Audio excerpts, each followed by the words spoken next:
This show is clean. Guano. Pretty much. Mike's Daily Podcast. Effizode 755. Hello, it's Mike Matthews broadcasting from the last place on earth, located somewhere in Podcastro Valley, California. Today, Chely Shoehart, Floyd the Floorman, John Deere the Engineer, plus the return of the much-loved feature, the MIKELOPEDIA INSANICA, where we look at some fascinating recent stories that involve our society and culture today that you probably didn't know about. And one of the coolest things from my childhood, Mike's Daily Podcast, went up in flames, and we'll find out about that, and it's not very good. No. Mike's Daily Podcast. Hey, on the last show, Basil the Boxer was directing a movie. It was a horror one, and it was groovy because the brewmaster was stabbing people with a prop knife. Yes, he's a horrible villain, but he leads an interesting life because he makes root beer that poisons people constantly. He is a Mike's Daily Podcast threat to our society, but we love him anyway. You know, also, I decided, Mike's, that because Daily Seth MacFarlane Podcast exists, I must hide and never see light ever again. All this came to a head when I got my new Entertainment Weekly. Oh, look who just walked in. Hello, Mike Matthews. It's Chely Shoehart, the staff supervisor. And oh my God, I think Seth MacFarlane is like so funny. He's like so good looking. Yeah, he's got all this talent. He draws the cartoon. Well, I mean, people animate it for him, but he drew and came up with the original characters for Family Guy and American Dad. And he voices practically all the characters. And he's good looking, and he started a reboot of Cosmos with Neil deGrasse Tyson. I feel this small. Chely Shoehart. Mike Matthews, I can't see how small it is because you're making like it too small for me to see. Yeah, that's how small I feel that. There's no way to compete with that. You just have to throw in the towel. Mike Matthews, you need a towel right now because you smell and you need to have taken a bath. See, this is the type of deprecating humor that he would do so well on his shows. But I look like a buffoon. Untalented. I'm having a crisis of the soul. Okay, Mike Matthews, I think you need to cheer up. You're right. Look who else just walked in. Hello, Mike. This is Floyd the Floorman. And this is John Deere the Engineer. Mike, it's true. Chely Shoehart says the truth. You need to cheer up. Life is good. It could be worse. Though Seth MacFarlane is very talented and good looking, he is also wrought with the pressures of a well-known, high-profile, $150 million net worth life. Yeah, Mike, and I don't like his beady eyes! Well, you know what, guys? You're right. I should just be happy being inside my own skin. That's right, Mike Matthews. Nobody else would be happy in your own skin. Just you. That's right. Oh, this is getting a little gross. Oh, also, let me just say, Graham Norton is probably way more talented than any of us. He is so funny. He is this British talk show host, and you must watch on YouTube his interview with Seth MacFarlane, Charlize Theron, when they were promoting that Seth MacFarlane movie that bombed. Oh, hey, I guess everything he touches doesn't turn to gold. The teddy bear movie was big for him, though. And a lot of people didn't like him on the Oscars. But, oh, and he also did a album full of, like, old classic crooning Frank Sinatra type songs. But he's talented and good looking, damn him. And then, on that same show, there was Tom Cruise and the beautiful Emily Blunt. And it was so hilarious. This British talk show. Let's hear it for good British talk shows. Oh, another one that made me laugh is Chatty Man. And when he interviews Pharrell Williams. That was a good interview. Oh, gosh, these guys are so good. I don't know what they learn over there in Great Britain on how to interview. Another funny thing Graham Norton did was Andrew Garfield and his girlfriend, Emma Stone, were sitting there on his talk show couch, and Graham Norton said something to Emma Stone like, hey, I heard you're a big fan of the Spice Girls. And she starts to get really excited. Her big eyes get even bigger, like they're going to encompass the whole television screen at this point. And he's like, well, we have not one but two Spice Girls. And she's like jumping up and down, and Andrew Garfield is jumping up and down because he loves seeing Emma just going out of her skull. And then it turns out he didn't have the two Spice Girls. He led her on. Or that's how it looked on the clip that I saw. I don't know. Maybe, see, that's the stupid thing about YouTube. It doesn't have the whole show. So maybe later they got Posh Spice to show up, and I don't know. As you see, I am a poor, conflicted soul muddling through life. And then to hear that my childhood happy place, that would be the Colossus roller coaster at Six Flags Magic Mountain, down there in Valencia, apparently caught fire. I remember when that roller coaster opened, it was touted as like the first wooden roller coaster of this size. It opened in 1978, and according to USA Today, a fire collapsed part of it today before firefighters extinguished the blaze. The park was closed at the time. No injuries were reported. A local TV news station aired helicopter video showing fire burning at a high point on the giant amusement ride. Pieces of the track and wind structure could be seen falling away as firefighters struggled to reach the fire with the water stream from their hoses. The Los Angeles County Fire Department responded to the fire just after 1:30 p.m.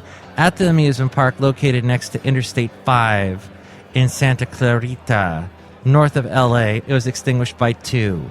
No immediate word on what caused the blaze. Recently, I had a flashback in my mind about Six Flags Magic Mountain and about how much time I spent there as a kid, and about the Gold Rusher, which was one of the first roller coasters at the park that is still there, last I checked Wikipedia, and how just mellow that ride is compared to the other rides they have there now. I rode this ride called Goliath in the mid-O's at the park, and that was the last time I was there. I felt like I was going to puke. It was just too much. And that was one of their more tamer roller coasters. It really became an extreme roller coaster park, but they did have one of the first loop-de-loop roller coasters where it actually turned you upside down. That never made me sick. I used to go on that constantly. The Revolution. I'd be on that all the time. But the last time I was there, I was looking around at the rides, and I'm like, geez, I'm old. Because I can't handle these rides anymore. What the hell happened? Well, what do you think about this horrible tragedy at Six Flags Magic Mountain? Colossus almost burning to the ground completely. What do you think about Seth MacFarlane? What do you think about these great British TV talk shows? Have you seen them? Do you like the Graham Norton or Chatty Man? Email me, MIKEs-DAILY-PODCAST@gmail.com. We read your comments on the section Emails from Email. Also email me there if you'd like to be a guest on the show, or if you would like to sponsor the show, MIKEs-DAILY-PODCAST@gmail.com. And check out the website, MIKES-DAILY-PODCAST.com. We have links to where to find us on iTunes. Subscribe to the show in iTunes, and you can comment and rate the show. And if you do that, that helps our ranking. There's also links to where to find us on Facebook. Like the Facebook page. And when I post a new show, share it with your friends. More people will find out about us that way, too. There's also links to where to find us on Twitter, Tumblr, Yelp, Podomatic, Mixcloud, Spreaker, Stitcher, SoundCloud, YouTube. There's also the Amazon deal of the day. Click on that and buy something at a great discount. That helps us out, too. Because we don't have the millions of dollars like the Seth MacFarlane does. The guy is a walking, good-looking millionaire. Almost billionaire. There's also the blog, the Daily Podcast Picture, all my past interviews there, and also some of the lame drawings that I have done in a vain attempt to do cartoons. Oh, yeah, I can change my voice and whatnot, but hey, does that make me over $150 million of my net worth ever? No. I'll stop complaining now. The MIKELOPEDIA INSANICA. So this is a fascinating book that whenever I open it, people are like, oh my gosh, it's fascinating. I didn't know about that, Mike. Thank you for opening that book. That's really great. It's called The MIKELOPEDIA INSANICA, and I've got it, let's see, in the C section. I hate when I do that. The C section, and this is, the word culture, and these stories under that theme.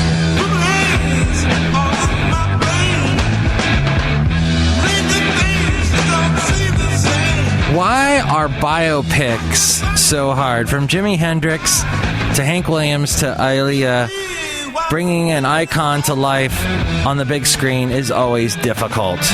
For every movie that finds its ideal match, like Sissy Spacek as country legend Loretta Lynn and coal miner's daughter, or Jennifer Lopez as Tejano music star Selena, there are countless other films kneecapped by casting before the first scene of the movie can be shot.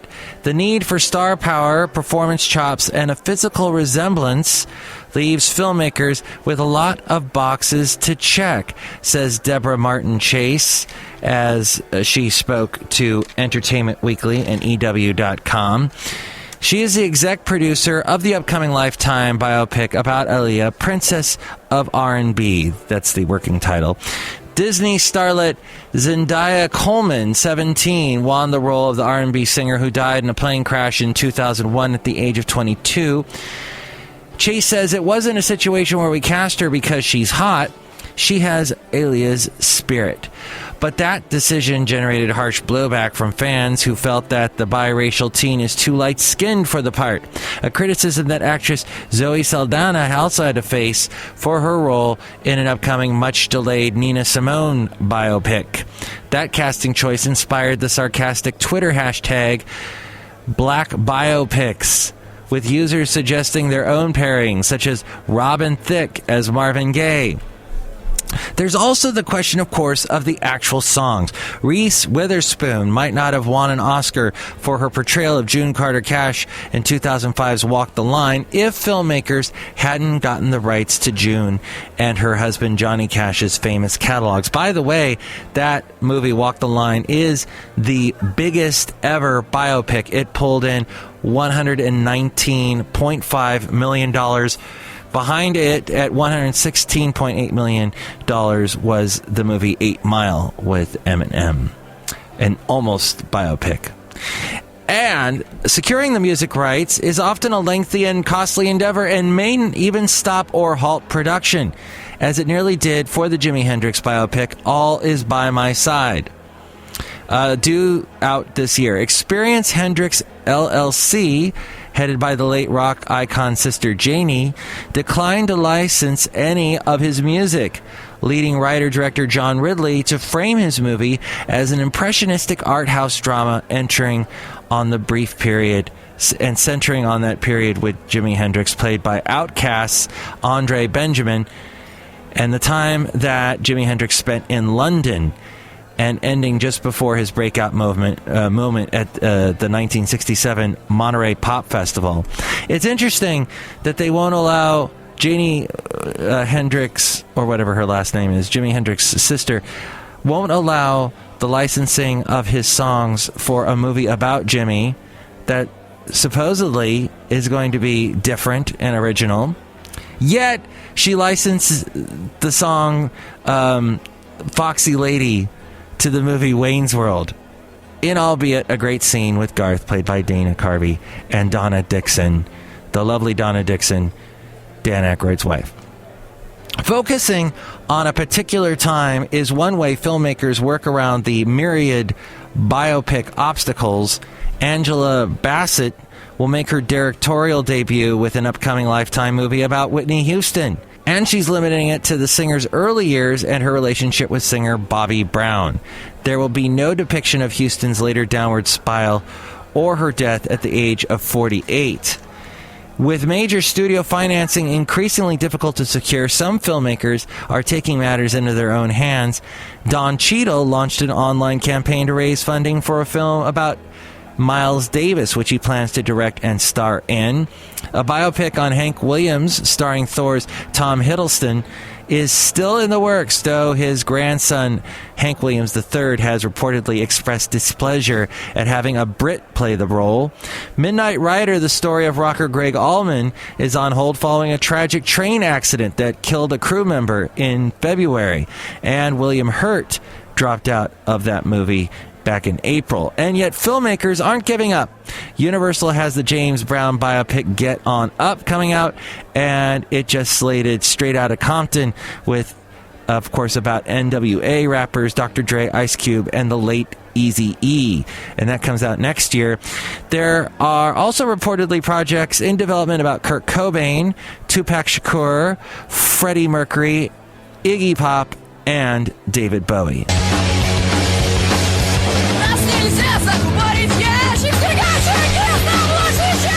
That is Pussy Riot. And the New York Times is famously prudish when it comes to printing obscenities, yet it is identifying the Russian punk group band, Pussy Riot, by its name.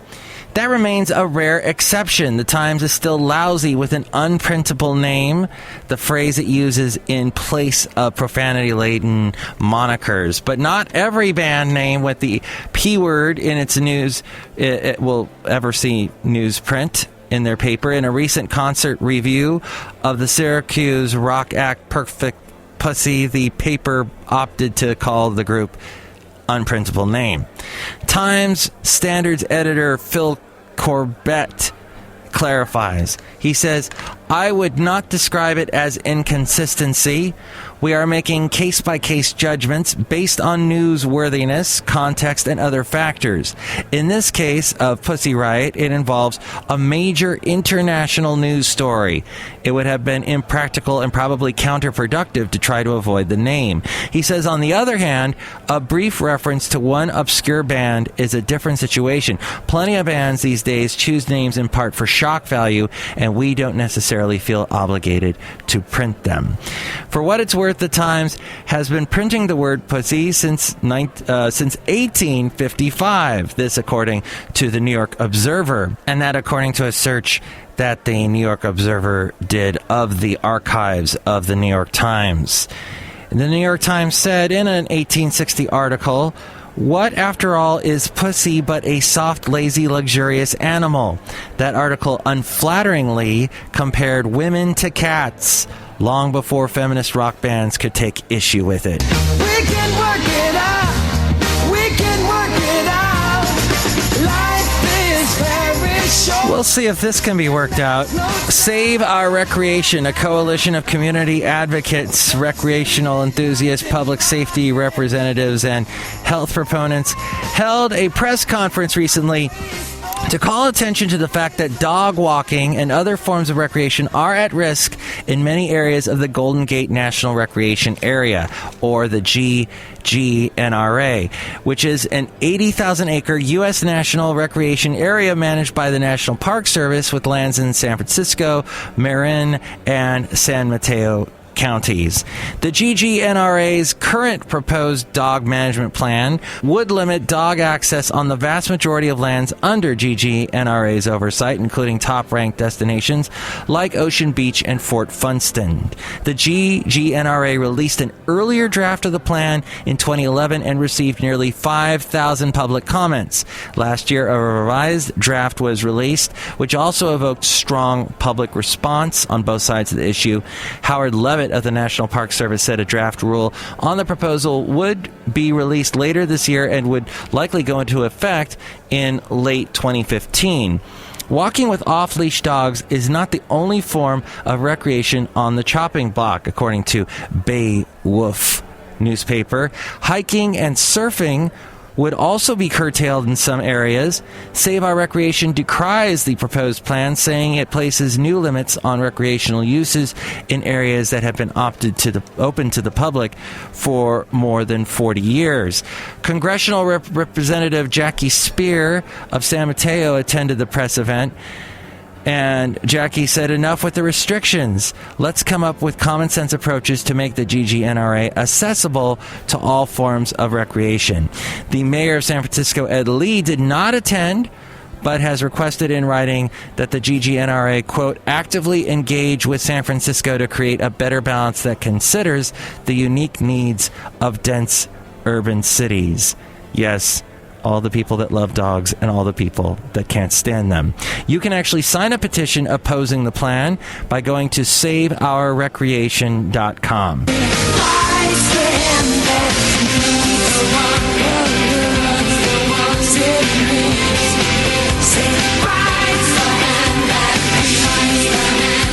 Oh, don't bite the hand that feeds. In the billions of interactions people in this country have every day with the more than 73 million dogs living among us, very few result in significant injuries on either side. Surprisingly fewer than would result from our dealings with our own species. It's remarkable when you think about it that we've chosen to share our lives and homes with sharp-toothed predators, sometimes pretty large ones, and that it has been extremely safe so much of the time. So Dog Bite Prevention Week was a little while ago, and something that most press releases, websites, and lists of do's and don'ts didn't mention, dogs will do their part to prevent dog bites. All they need is a little help from us, according to Janice Bradley, also from Beowulf newspaper.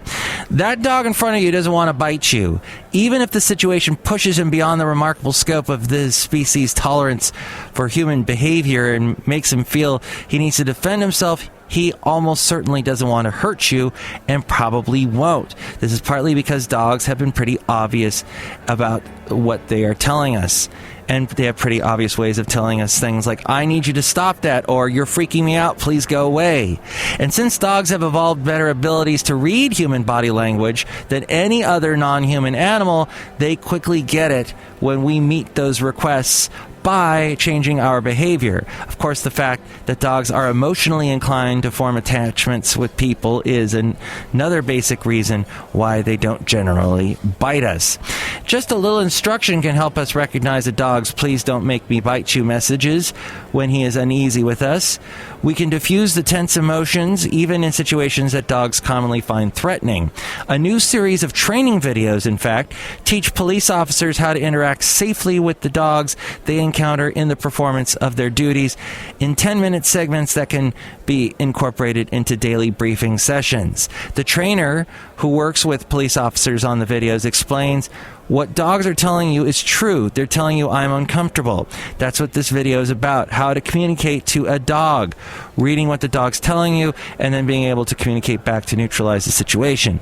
In just a few minutes of simple video instruction, 4 officers learn to recognize discomfort in a dog's expression and to adjust their own body language so that the dog relaxes. They also learn, of course, to recognize the comfortable expressions when they occur. Obviously, police officers often encounter dogs they don't know and who don't know them in potentially volatile situations where a daunting-looking person, as in the case of a uniformed officer, is coming into the dog's space.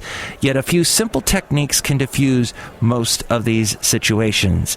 It is much less complicated to teach a dog owner to recognize signs of comfort and discomfort in their own family pets and to respond appropriately, thereby avoiding confrontations. These practices include human care, providing proper diet, veterinary care, socialization and training, human custody, licensing and permanent ID for the dog, and humane control, following leash laws and not allowing dogs to become a threat or nuisance to the community.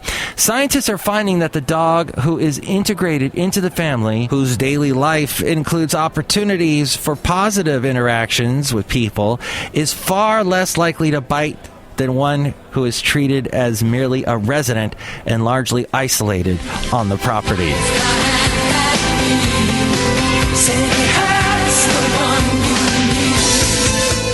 As we go outside of the last place on earth where we bring you Mike's Daily Podcast somewhere in Podcastro Valley, California. And here's today's podcast picture. The picture is of me in an anthropology in San Francisco.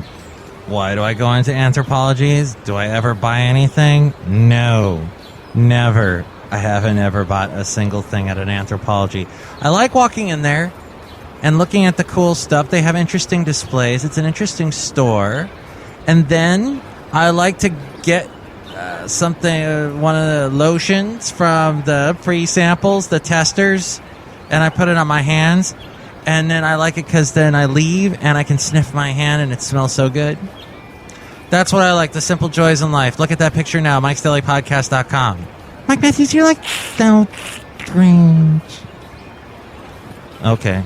Does that mean you're going to stop being on the show and you're going to try and be on a Seth MacFarlane cartoon or something? No, Mike Matthews. I would never put him above you, ever. Even though he's way more talented and good looking. Thanks for bringing that up again. Classic with too scary for me. Yeah. And I hear they were trying to make it even more scary. They made it into a hybrid with metal or something. What the heck? What is the point of even going to an amusement park when you can't achieve the thrills that you would get? You want to just jump off a cliff, basically. You want to just jump off a bridge if Magic Mountain isn't scary enough for you. You need to do the real stuff. Fire yourself out of a cannon. Go into a submarine. Scary stuff. Why waste your time with amusement parks? That's right, Mike Matthews. You have trouble saying my name. It's because of my retainer. Oh. Mike, it's true. Retainers are hard to talk through. Because I'm Floyd the Floorman. Next show, we are going to have a very special guest whom I will speak with on the segment Into an Interview. Plus, we'll hear from Benita, the disgruntled fiddle player, and the brewmaster. Mike's Daily Podcast is written and produced and performed by Mike Matthews. His podcast is super easy to find. Download or listen to his show and read his blog at MIKEs-DAILY-PODCAST.com. Email Mike now at MIKES-DAILY-PODCAST@gmail.com. See you tomorrow. Bye! Seth, Mike Matthews is gone. He's so annoying. I know, man. He's so annoying, and I'm so good looking. Isn't that true, Chely? That's right, Seth. You're so beautiful. And your eyes are really squinty. You're like a little mole that's walking out into the light for the first time. Thanks, man. I love my eyeballs. Do one of your voices. Okay, Chely. I'm in Quahog, and I'm Peter Griffin. Oh my God, that's so hot.